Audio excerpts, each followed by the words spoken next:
We all have unhelpful ideas we have internalized over time that prevent us from doing the things we really want to do. The best way to overcome these ingrained assumptions is to put them to the test. Hello, friends, and welcome back. Just because we have believed or assumed something for a long time doesn't make it true, and it doesn't mean that it cannot change.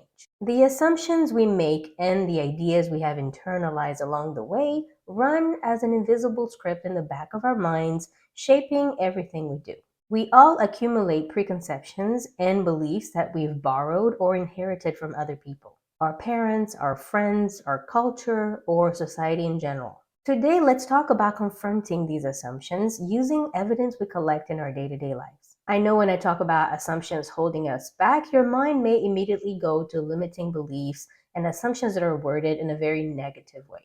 Like believing I'm not that smart, or I never get lucky, or good things never happen to me, or people like me never get to do or have that. Obviously, these all have a very negative connotation, and they keep us from even considering the possibility that things could be different in reality. But we can also make positive assumptions that are untrue or unrealistic and hold us back. A great example of when a positively worded assumptions can hold us back is when we keep trying the same thing time and time again, hoping for different results. And when we fail, the underlying script becomes, well, I did everything I could. This is just not meant for me. But you didn't do everything you could. You tried the same thing over and over again. You tried the same thing really hard, and that didn't work out. Ideally, you would zoom out, look at the whole situation, and think of a different way to go about it. But by saying to yourself that you tried everything you could, you are absolving yourself of any responsibility to continue to try to pursue this goal. And you are cutting off any possibility that there's another way you could go about it. So we can have invisible scripts that are expressed either in the negative or in the positive, but still hold us back from doing what we need to do. Negatively worded scripts can be easier to spot because they make us feel bad about ourselves. But our positively worded assumptions are a little bit sneakier. They don't necessarily make us feel bad. Instead, we use them to justify why we haven't made any progress. We're basically saying it's not my fault that I'm not getting what I want.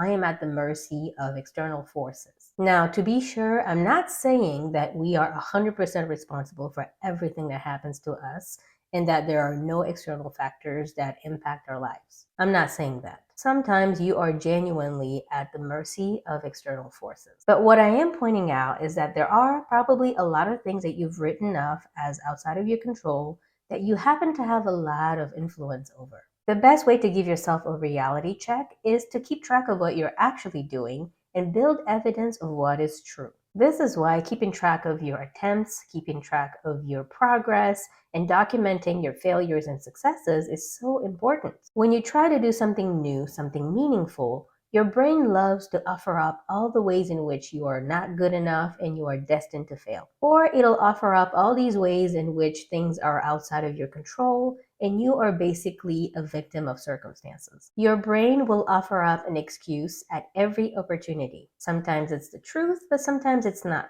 So how do you know the difference? Instead of believing your thoughts and your feelings blindly, you should look for evidence that refutes or challenges them. And if you find none, then your brain was right. But more likely than not, you will find the evidence you're looking for. If you tell yourself that you're doing everything right, but you're not getting the results that you want, instead of writing this off as impossible for you, you should take a look at the evidence. It's easy to tell yourself that you've tried everything you could and that you tried time and time again, so it must not be for you. But when you look at some evidence, you see that you've tried sporadically and that you were never really consistent. Maybe you find out that you've been half-assing your efforts. So it actually makes sense that you did not get the results that you wanted. Sometimes you feel like you're doing a lot because you are ruminating on a topic, you're reading about it, you're talking about it a bunch, you're watching videos about it. And you start to confuse all this noise and this frantic energy for actually taking action, except you're not taking action.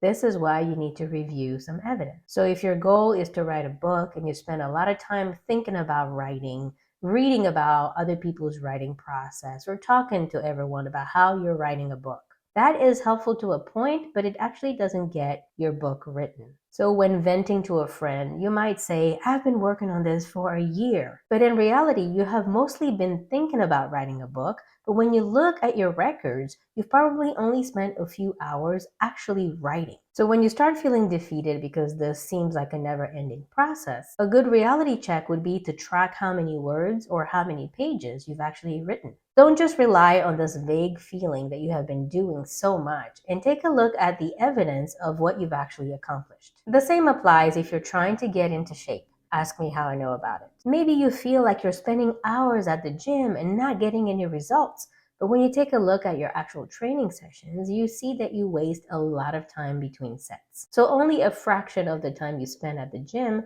is actually spent training. Maybe you feel like you've been working out consistently, but then when you start tracking your weekly sessions, you see that you had one really good week followed by a couple of weeks where you skipped multiple sessions. So you haven't really been consistent. When you start pulling that thread, it becomes obvious that you are not putting in the level of effort that you think you are.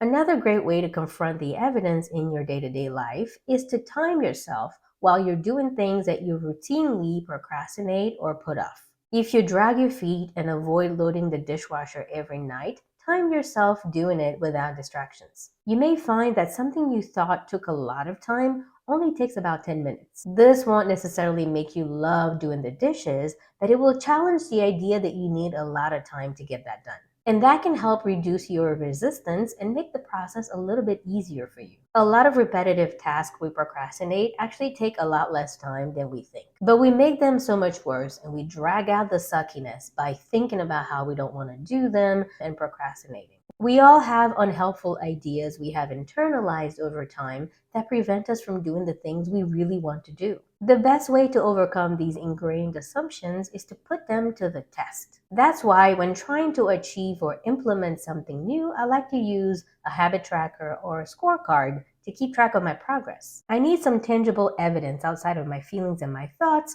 to help me measure the progress that I'm making. Our brains have a negativity bias. And when you pair that with imposter syndrome, it becomes really, really hard to believe in our own potential. So we give up before achieving what we can and what we want to achieve. I love documenting my successes so that I can build some evidence to disprove the feeling that I'm not capable of achieving what I want. I have made videos about both habit trackers and documenting our successes. I'll link to them in the description box below. When the stories you tell yourself over and over again don't serve you, it's time to take a look at some data and find some evidence of the contrary. Remember to take really good care of yourself, and I'll see you in the next video.